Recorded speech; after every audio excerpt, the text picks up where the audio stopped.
Hello দর্শক, সবাইকে স্বাগতম। আজ আমরা ডুব দিচ্ছি একটা রোমাঞ্চকর এবং রক্তহীন করা গল্পের জগতে। Final destination bloodlines. এটা কোনো গল্প না দর্শক, রহস্য আর মৃত্যুর খেলা, যেখান থেকে ফিরে আসা সবার ভাগ্যে লেখা থাকে না। তাই আলো কমিয়ে দিন, শব্দ বাড়িয়ে নিন, কারণ আপনি এখন প্রবেশ করতে চলেছেন গল্প আর সিনেমার এমন এক অধ্যায়ে, যেখানে প্রতিটি শব্দে লুকিয়ে আছে আতঙ্ক আর প্রতিটি ছায়ায় মিশে আছে মৃত্যুর গন্ধ। আজ আমরা ডুব দিব সেই অভিশপ্ত যাত্রায়। ভিডিও ভালো লাগলে লাইক, শেয়ার আর সাবস্ক্রাইব করতে ভুলবেন না। চলুন তাহলে শুরু করা যাক। মুভির শুরুটা হয় 1969 সালে। আমরা দেখতে পাই এক তরুণী, আইরিস ক্যাম্পবেল, যার চোখ বাঁধা। তার বয়ফ্রেন্ড পল গাড়ি চালাচ্ছে। আসলে পল আইরিসকে একটা সারপ্রাইজ দিতে স্কাইভিউ নামের একটা বিলাসবহুল টাওয়ারে নিয়ে যাচ্ছে। আইরিস যখন স্কাইভিউ টাওয়ারটা দেখে, তখন তার মুখ ঝলমল করে ওঠে। সে পলের কাছে বলে উঠে, তুমি সত্যিই চমৎকার একটা সারপ্রাইজ দিয়েছো। টাওয়ারে ঢুকার সময় আইরিসের নজর যায় এক ছেলের দিকে, যে সাজানো ফোনার মধ্যে দিয়ে কয়েন তুলছিল। ঠিক তখনই হঠাৎ এক নিরাপত্তা গার্ড এসে ছেলেটিকে কয়েন তুলতে বাধা দেয়। এরপর আইরিস পলের সাথে হাসি মুখে এক ছবি তোলে, যে মুহূর্তটা স্মৃতির পাতায় ধরে রাখে। টাওয়ারে উপর তলায় যেতে লিফটে উঠতে হবে। আইরিস আর পল যখন লিফটের সামনে আসে, তখন লিফটটা প্রায় পুরোপুরি ভর্তি ছিল। তবুও লিফটম্যান তাদেরকে বলে যে লিফটে জায়গা আছে। তারা লিফটের ভিতর ঢুকে পড়ে। পল তখন আইরিসের হাত ধরে লিফটে ওঠে।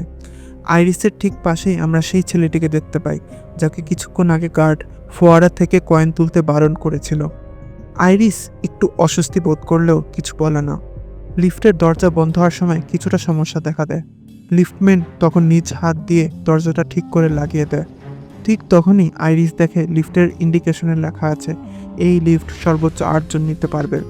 লিফটের উপরের তলার দিকে যেতে যেতে লিফটম্যান টাওয়ার সম্পর্কে বলতে শুরু করে। সে বলে, নির্ধারিত সময়ের আগেই টাওয়ারটি তৈরি হয়ে গেছে। আইরিসের মনে তখন একটা খটকা লাগে।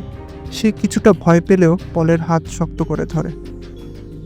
টাওয়ারের উপরের তলায় উঠেই পল রিসেপশনিস্টকে জানায় যে তাদের রিজার্ভেশন ছিল, কিন্তু রিসেপশনে থাকা লোকটি জানায় লোকজনের ভিড় বেশি হওয়ায় এ ব্যাপারে সে কোনো সাহায্য করতে পারবে না। তখন আইরিস পলের হাত ধরে চারদিকে ঘুরতে শুরু করে। চোখে পড়ে নানা দৃশ্য। এক পাশে লাইট কুকিং চলছে, যেখানে সে ফ্রাই প্যানে আগুন উড়িয়ে রান্না করছিল। অন্যদিকে টেবিলের মাঝে রাখা ফ্রোজেন ডেজার্ট কেউ চামচ দিয়ে ভাঙছিল। পরবর্তীতে আইরিস আর পল টাওয়ারের জানালার কাছে এসে দাঁড়ায়। আইরিস একটু ভয় পেয়ে খানিকটা দূরে সরে গেলে পল বলে যে সে ভুলেই গিয়েছিল। আইরিস উচ্চতায় ভয় পায়, কিন্তু আইরিস একটা গোলাপ নিয়ে পলের পকেটে রেখে দেয় আর বলে যে কোনো সমস্যা নেই, সে উপভোগ করছে।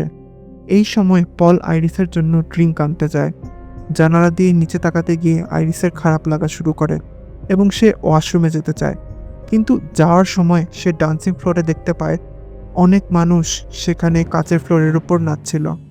আইরিস চলে যাওয়ার পরপরই সিলিংয়ের ঝাড়বাতি থেকে একটা অংশ কাচের ফ্লোরের উপর পড়ে আর কাচে ফাটল ধরে, কিন্তু কেউ সেটা খেয়াল করে না। ওয়াশরুমে ঢুকেই আইরিস দেখে দরজার কাছে একটা ছোট ছেলে খেলনা ট্রেন নিয়ে মগ্ন হয়ে আছে, আর তার মা সেখানে আসতেই আইরিসকে দেখতে পায়।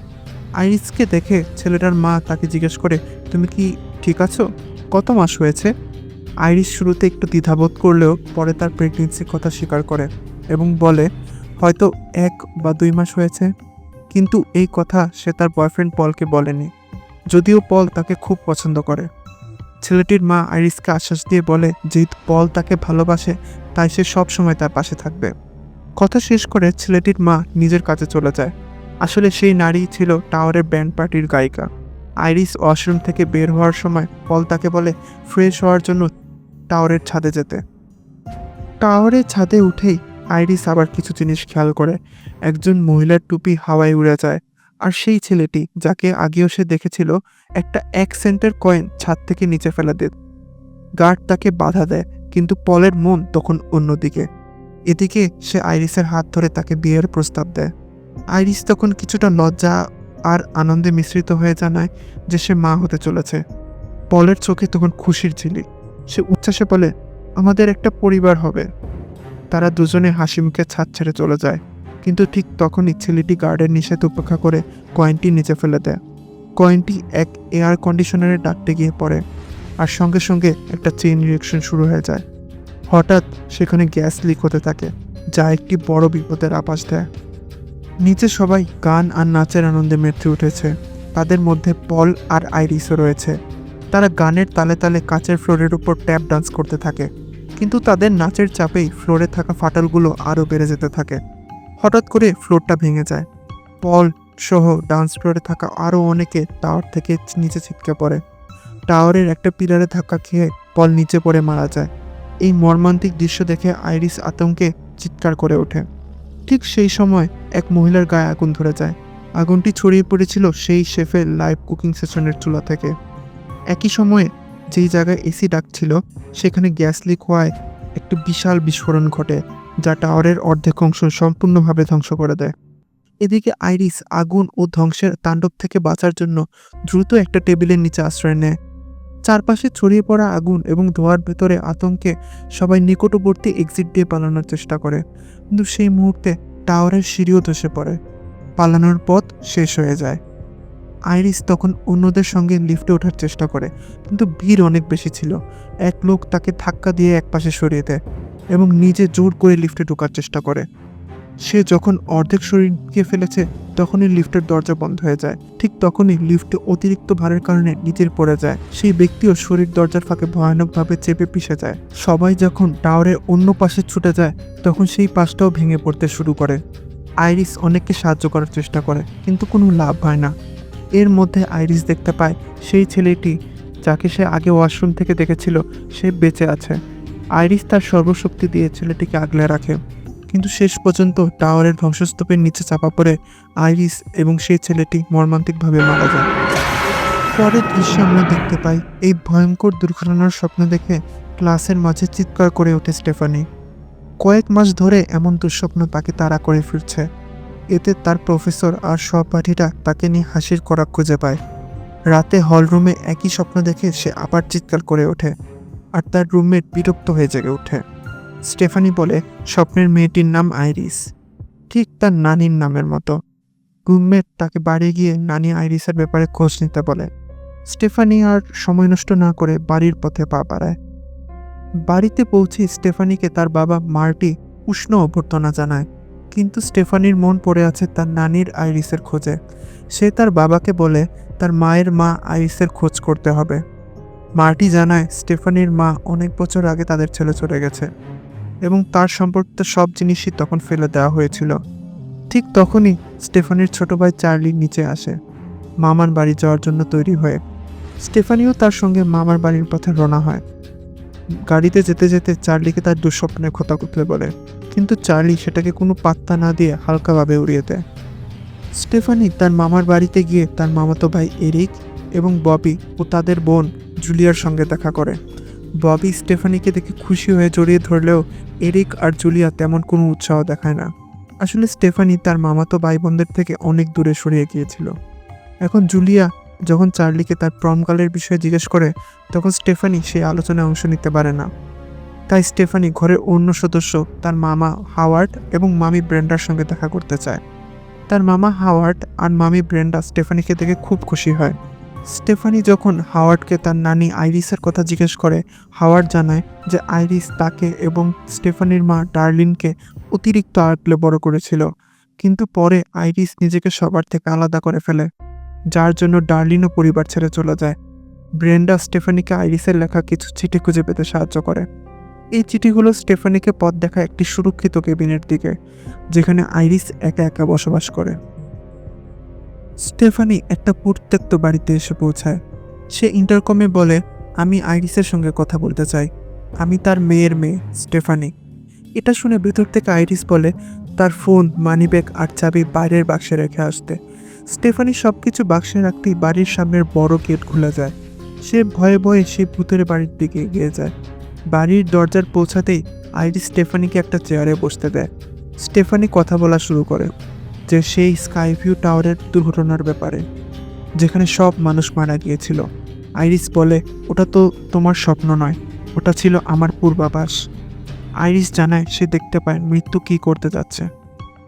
আমরা আবার সেই স্কাইভিউ ঘটনার সময় ফিরে যাই। আইরিস তখন তার পূর্বাভাস দেখতে পায় যখন পল তাকে প্রপোজ করছিল। সে তৎক্ষণাৎ গ্যাস লিকের কারণ হয়ে যাওয়া সেই কয়েনটা সেই ছেলেটির কাছ থেকে কেড়ে নেয়। তারপর দ্রুত নিচে নেমে লাইভ কুকিংয়ের আগুন নিভিয়ে দেয় এবং মিউজিক ফ্লোরে গিয়ে সবাইকে সতর্ক করে যাতে সবাই ডান্স ফ্লোর থেকে দূরে সরে যায়। এভাবেই আইরিস টাওয়ারে থাকা প্রত্যেককে বাঁচাতে সক্ষম হয়। সে বলে এরপরে ওই টাওয়ারটা বন্ধ করে দেওয়া হয়। তবে যারা সেই টাওয়ার থেকে বেঁচে যায় তাদের মধ্যে শুধু আইরিস আর আরেকজন ছাড়া সবাই মরে গেছে, কারণ মৃত্যুর হাত থেকে কেউ পালাতে পারে না। আইরিস জানায় সে মৃত্যুর প্রতিটি চাল বুঝে ফেলেছে, তবে 2 মাস আগে তার ক্যান্সার ধরা পড়েছে। আইরিস স্টেফানিকে একটা বই দেখায় যেখানে লেখা আছে কীভাবে বিভিন্ন জিনিস দিয়ে চেইন রিয়েকশন তৈরি করে মানুষকে মারে। তাই আইরিস স্টেফানিকে এই বাড়িতে থাকতে বলে, কারণ এই জায়গা মৃত্যুর হাত থেকে নিরাপদ। কিন্তু স্টেফানি এসবের কিছুই বিশ্বাস করে না। এই বলে সে ঘর থেকে বেরিয়ে যায়। তবে আইরিস তাকে বিশ্বাস করাতে গিয়ে নিজে ঘর থেকে বের হয়, যদিও সে জানতো ঘর থেকে বের হলেই তার মৃত্যু হবে। তারপরও সে বেরিয়ে এসে স্টেফানিকে বইটা দেয় আর বলে যাতে সে তার পরিবারকে রক্ষা করতে পারে। এরপরই আইরিস ভয়াবহভাবে মারা যায়। পরের দৃশ্যে আমরা দেখতে পাই আইরিসের শেষকৃত্য অনুষ্ঠান চলছে। স্টেফানি আর ভাই বোন সহ সবাই সেখানে উপস্থিত, কিন্তু সেখানে স্টেফানি আর চার্লির মাও এসেছেন। এটা দেখে স্টেফানি শেষকৃত্য থেকে বেরিয়ে যেতে চায়। এই সময় তার ভাই চার্লি স্টেফানিকে থাকতে বলে, কিন্তু স্টেফানি থাকতে চায় না, কারণ তাদের মা অনেক আগেই তাদের ছেড়ে চলে গিয়েছিল।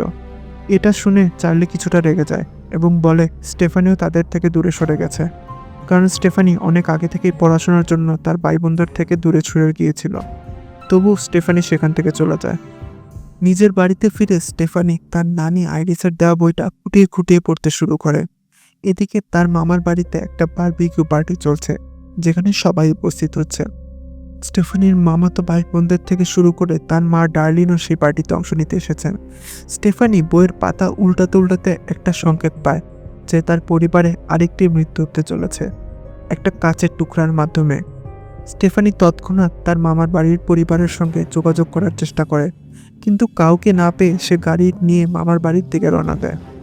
কিন্তু ততক্ষণে অনেক দেরি হয়ে গিয়েছে।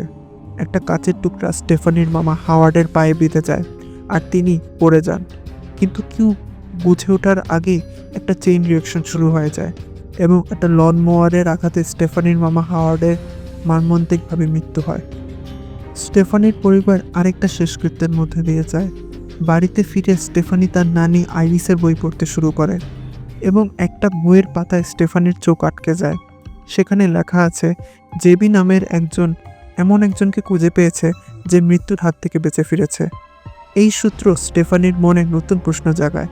স্টেফানি আইরিসের বইয়ের কাগজগুলো দেয়ালে সাঁটিয়ে একটা প্যাটার্ন খুঁজে পায় এবং পুরো পরিবারের সামনে তা তুলে ধরে। সে বলে আইরিস সেই স্কাইভিউ টাওয়ারে অনেক মানুষকে বাঁচিয়েছিল, তাই মৃত্যু একে একে সবাইকে দুর্ঘটনায় মেরে ফেলতে শুরু করে। কিন্তু এত বেশি মানুষকে মারতে মারতে অনেক বেশি বছর পেরিয়ে যায় আর অনেকের সন্তান হয়ে যায় যাদের জন্ম হওয়ারই কথা ছিল না। এভাবে স্টেফানি তার ফ্যামিলি ট্রি নিয়ে বলতে শুরু করে। সে বলে আইরিস আর পলের ছেলে হাওয়ার্ড মারা গেছে। এরপর তার ছেলে মেয়েদের পালা, মানে প্রথম দিকে এরিক, তারপর জুলিয়া, এরপর ববি। এই ফ্যামিলি ট্রি অনুযায়ী স্টেফানির মা ডার্লিনও, তারপর স্টেফানি নিজে এবং তারপর তার ছোট ভাই চার্লি মারা যাবে। কিন্তু তার মামি ব্রেন্ডা আর তার বাবা মার্টি নিরাপদ, কারণ তাদের আইরিসের সঙ্গে কোনো রক্তের সম্পর্ক নেই।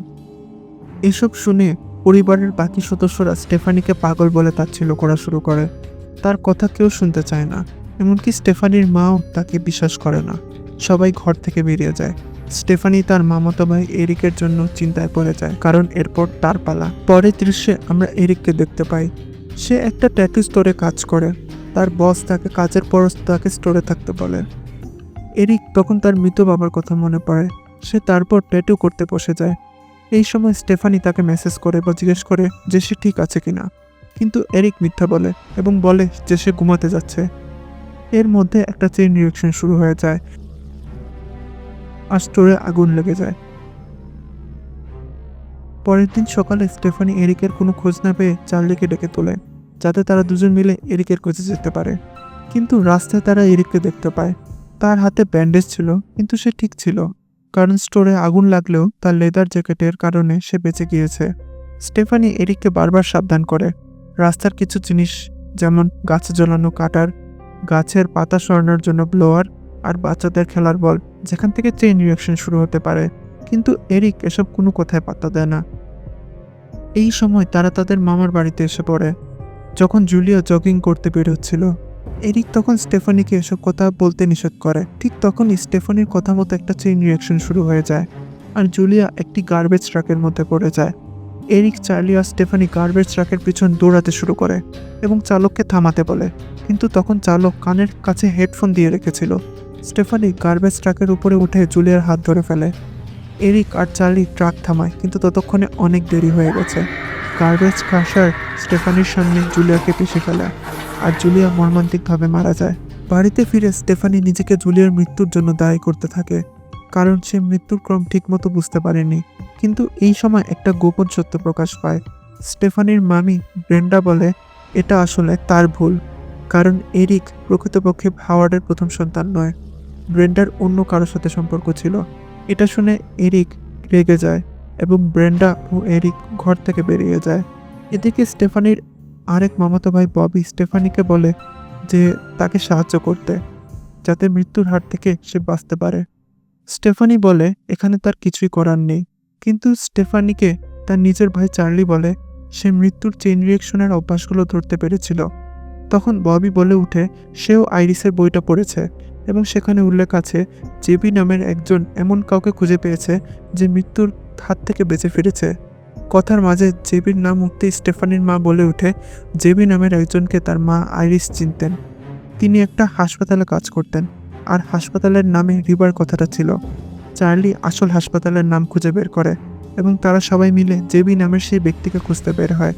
এই সময় এরিকও তাদের সাথে যায়, কিন্তু যাওয়ার আগে সে ভ্যান থেকে পিনাট বাটারের কুকিজের জার ফেলে দেয়, কারণ পিনাট বাটারে ববির ভয়ানক অ্যালার্জি ছিল। এই সময় হাসপাতালের দিকে যেতে যেতে স্টেফানির মা ডার্লিন তাদেরকে বলে ছোটবেলায় তাদের ছেড়ে যাওয়ার কারণ ছিল এই মৃত্যুর ভয়, কারণ সে ছোট ছোট জিনিস নিয়ে অনেক ভয় পেত, কেননা আইরিস তাকে সবসময় ঘরের মধ্যে আটকে রাখত। এই কথা শুনে স্টেফানি তার মায়ের উপর থেকে রাগ ঝেড়ে ফেলে। হাসপাতালে পৌঁছে তারা জেবি নামের ব্যক্তির সাথে দেখা পায়, যাকে আমরা ফাইনাল ডেস্টিনেশনের আগের সিরিজগুলোতে দেখেছিলাম। জেবি স্টেফানি সহ সবার নাম বলতে পারে। এটা থেকে সবাই অবাক হয়ে যায় এবং জিজ্ঞেস করে সে আইরিসকে কিভাবে চিনত। জেবি তখন বলে আইরিসই তাকে স্কাইভিউ টাওয়ারের বাঁচিয়েছিল। তখন আমরা জানতে পারি আসলে জেবি ছিল সেই ব্যক্তি যে সেই স্কাইভিউ টাওয়ারের গায়িকার ছেলেটা। স্টেফানি সহ অন্যান্যরা জেবিকে জিজ্ঞেস করে যে সে কি সত্যিই মৃত্যুর এই ভয়াল চক্র থেকে বেরিয়ে এসেছে। উত্তরে জেবি বলে মৃত্যুর এই ভয়ঙ্কর চক্র থেকে বের হওয়ার দুটি পথ রয়েছে। প্রথমটি হলো কাউকে মারা, এবং যাকে মারা হবে তার আয়ু যে মারবে তার সঙ্গে যুক্ত হয়ে যাবে, আর দ্বিতীয়টি হলো মরে আবার জীবিত হয়ে ওঠা। কিন্তু শেষে জেবি বলে আসলে মৃত্যু থেকে বাঁচার কোনো উপায় খুঁজে লাভ নেই, কারণ যতটুকু সময় আছে সেই সময়টাকে উপভোগ করা উচিত। এই কথা শুনে এরিকের মাথায় একটা পরিকল্পনা আসে। সে ববিকে স্টেফানি, চার্লি আর ডার্লিনের কাছ থেকে দূরে সরিয়ে নিয়ে যায়।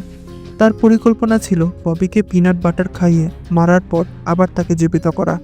তারা প্রথমে একটা ভেন্ডিং মেশিনের কাছে নিয়ে যায়, সেখান থেকে পিনাট বাটারের চকলেট কিনে ববিকে দেয়। এই সময় এরিকের কারণে ভেন্ডিং মেশিনের একটা স্প্রিং খুলে যায়। এরিক ববিকে একটা ঘরে নিয়ে যায়, যেটা আসলে একটা এমআরআই রুম ছিল। সেখানে একটা চেইন রিয়াকশন শুরু হয়ে যায় এবং এমআরআই মেশিনটা চালু হয়ে যায়। এরিক ববিকে একটা হুইল চেয়ারে বসিয়ে তাকে পিনাট বাটার চকলেট খাওয়ায়।